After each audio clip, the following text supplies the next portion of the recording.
Di bulan Februari ini gue bakalan sharing bikin konten video tentang PC yang gue pakai sekarang ini. Menurut gue kayaknya seru juga pengalaman ini buat diceritain.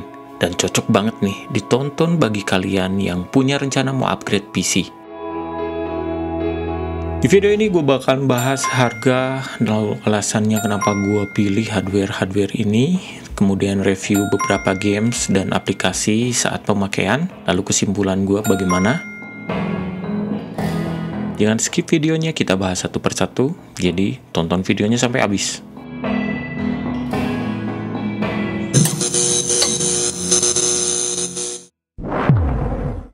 Total budget PC dan aksesoris yang gue rakit ini Rp33.508.923. Harga kalau CPU dan monitornya doang nyampe Rp27.995.133. Atau kalau dijadikan kurs dolar, sekitar $1.800. Rate saat gue beli PC ini di bulan September 2024, Rp15.550 per dolarnya. Dari harga segitu, jadi dapat inspirasi nama buat PC gue ini. Gue panggil dia Cibo. Inspirasi nama dari total harga $1.800. Belum termasuk aksesorisnya. Pembelian Cibo ini prosesnya beli perintilan dan semuanya beli lewat daring atau online. Cashless pula, nggak pakai tunai-tunaian. Kita bahas satu persatu peripheral Cibo.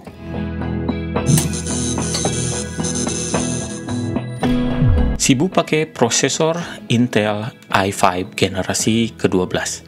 Harga beli saat itu Rp1.605.385.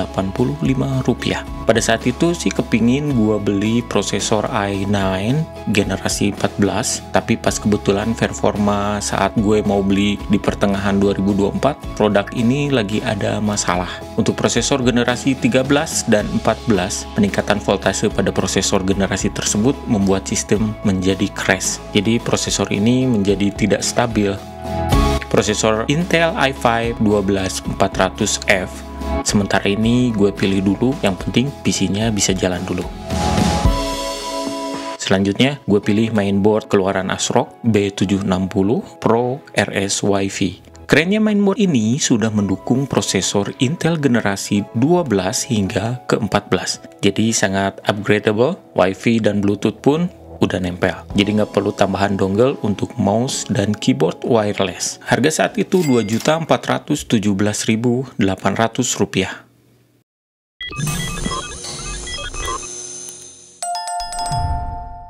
Berikutnya power supply, gue pilih dari merek Corsair.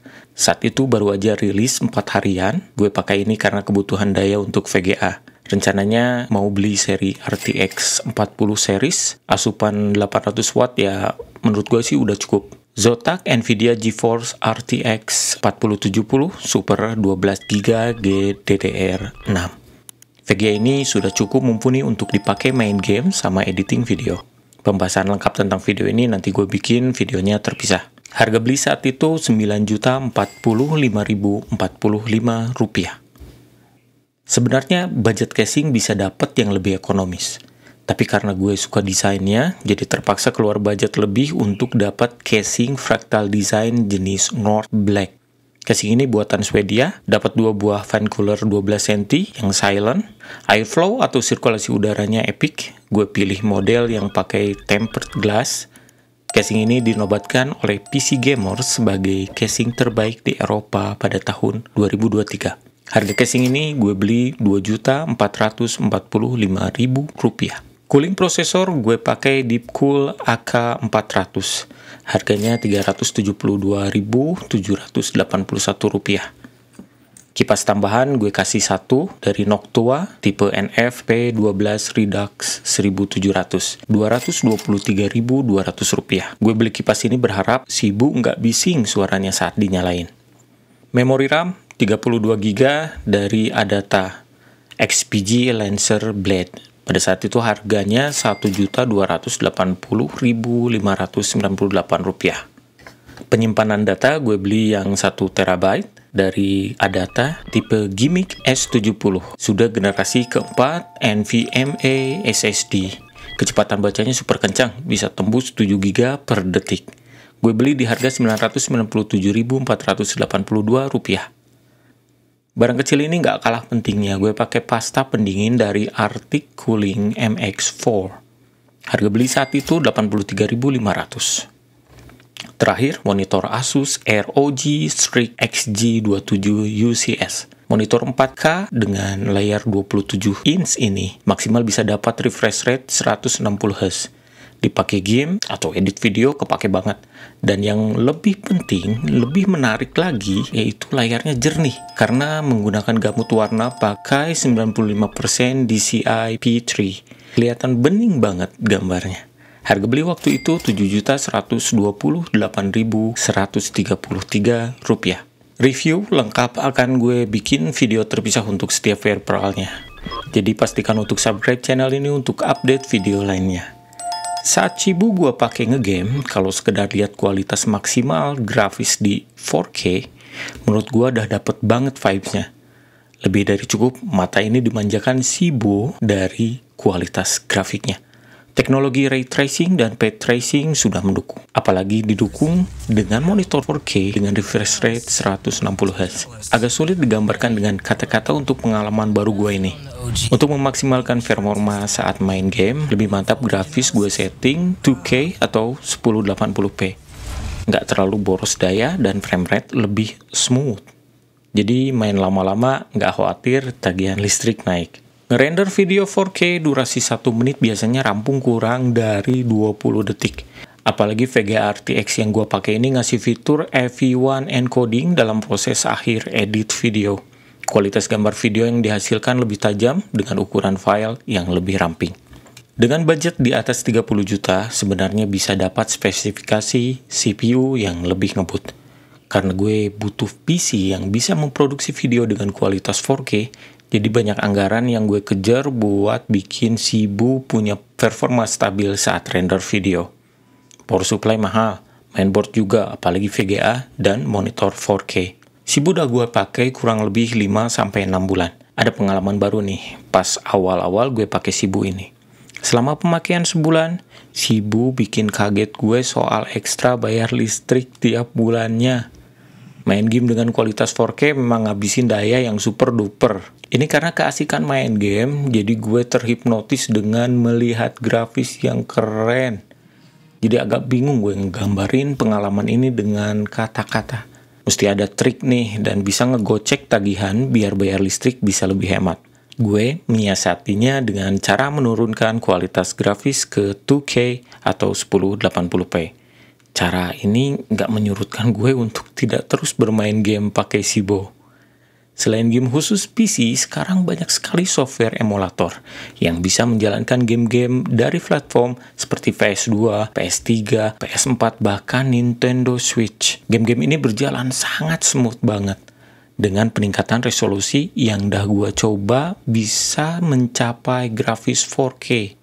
Kebetulan banget didukung pula dengan monitor 4K dan refresh rate 160Hz. Gambar lebih jernih dan resolusi padat banget. Nggak hanya game-game komputer, tapi bisa memainkan game-game dari berbagai platform juga. Editing video pada saat render terasa lebih efisien dari segi waktu. Biasanya selesai menunggu bermenit-menit untuk render video, sekarang hitungan detik sudah kelar. Chat RTX merupakan aplikasi chatbot yang khusus dibuat untuk seri RTX 40. Demografi Indonesia ada berapa banyak? 270 juta katanya. Gue sering pakai chat offline ini, respon cepat dan bisa dipakai bahasa Indonesia. Ya walaupun dibalasnya pakai bahasa Inggris, tapi akurasi jawabannya ya lumayan lah untuk sekelas chat AI offline.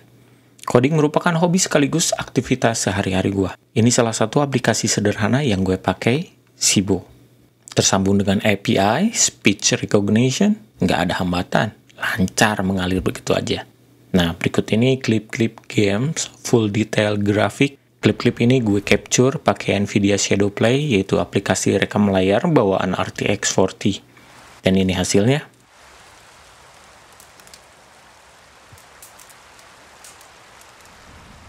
Segitu dulu review singkat Cibu CPC $1.800. Di lain kesempatan akan gue tambah konten video yang lebih spesifik dari masing-masing peripheral.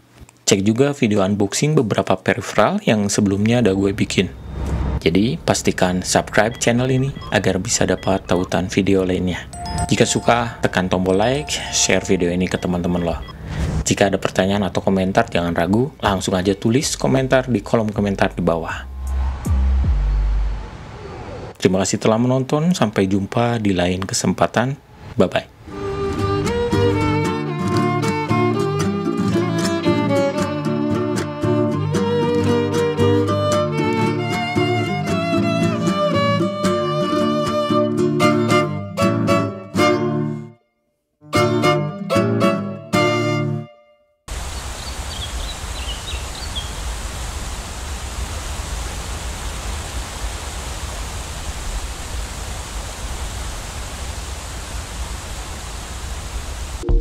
I think we should put them back where they're supposed to be and see what was stolen.